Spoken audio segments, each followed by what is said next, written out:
Weather ನೋಡಿ ಹೇಗಿದೆ. Tea estate, sunset tea estate. ಯಾವುದೋ ಇದು ಸನ್ಸೆಟ್ ಟೀ ಸ್ಟೇಟ್ ನೋಡಿ ವೆದರ್ ಹೇಗಿದೆ. ಇಷ್ಟು ಮಾಡದೆ ಬನ್ನಿ, ಸಕ್ಕತ್ತಾಗಿದೆ ವೆದರ್.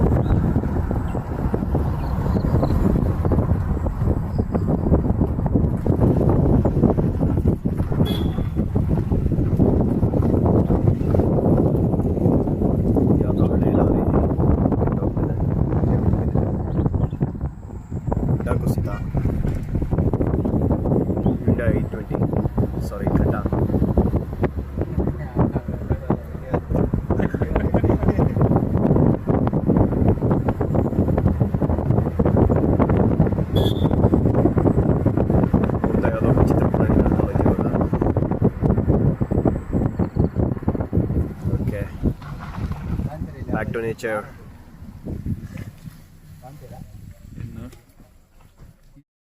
ಹೇ ಗೈಸ್, ಇವಾಗ ಕಳಸದಲ್ಲಿದ್ದೀವಿ.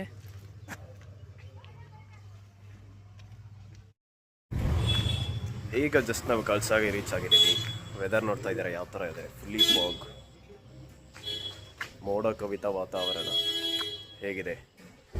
ಕಳಸದಲ್ಲಿ ಟಿಫನ್ ಮಾಡಿ ಆಮೇಲೆ ಕುದುರೆಮುಖ ಕಡೆ ಪಯಣ ಮಾಡ್ತೀವಿ. ಇದೆ ನೋಡಿ ಹೋಟೆಲ್, ಇದು ನಮ್ಮ ಕಾರ್. ಕುದುರೆಮುಖ ಇಲ್ಲಿಂದ ಒಂದು 14 ಕಿಲೋಮೀಟರ್ ಇರ್ಬೋದು ಅಲ್ವೇನಾ? 14 ಕಿಲೋಮೀಟರ್ ಇರ್ಬೋದು. ಸೊ ಅಲ್ಲಿ ರೀಚ್ ಆಗಿ ನೋಡುವ ಹೇಗಿದೆ. ಕಳಸದಿಂದ ಬಂದು ನೀವು ಕಳಸದಿಂದ ಬಂದರೆ ಲೆಫ್ಟ್ ತೊಗೊಂಡ್ರೆ 17 ಕಿಲೋಮೀಟ್ರು ಕುದುರೆಮುಖ. ನೀವು ಹೊರನಾಡಿಗೆ ಹೋಗಿ ಹೊರನಾಡಿಂದ ವಾಪಸ್ ಬರಬೇಕಾದ್ರೆ ರೈಟ್ ತೊಗೊಂಡ್ರೆ, ಕಳಸದಲ್ಲಿ ಮತ್ತೆ ರೈಟ್ ತೊಗೊಂಡ್ರೆ ಇಲ್ಲಿಂದ 17 ಕಿಲೋಮೀಟ್ರು ಕುದುರೆಮುಖ ಟ್ರೆಕ್ಕಿಂಗ್ ಸ್ಟಾರ್ಟ್ ಆಗುತ್ತೆ. ನೀವು ನೋಡ್ಬೋದು ವೆದರ್ ಫುಲ್ಲು ಸೈಕಾಗಿದೆ, ಮಸ್ತಾಗಿದೆ ನೋಡಿ. ನಮ್ಮ ಹುಡುಗ ಇಲ್ಲಿ ಕಾರ್ ಹತ್ತುತ್ತವನೆ. ಫುಲ್ಲು ವೆದರು ಸೈಕಾಗಿದೆ ನೋಡ್ಬೋದು ಗೈಸ್. ಫುಲ್ಲು ಫಾಗು, ಫುಲ್ಲು ಏನು ಕಾಣ್ತಾಯಿಲ್ಲ ಮುಂದೆ, ಕಣ್ಣಿನಷ್ಟು ದೂರ ಬಿಟ್ಟು ಮುಂದೆ ಏನು ಕಾಣ್ತಾ ಇಲ್ಲ. ಫುಲ್ಲು ಫಾಗು, ಮಸ್ತಾಗಿದೆ ವೆದರು, ಸೈಕಾಗಿದೆ.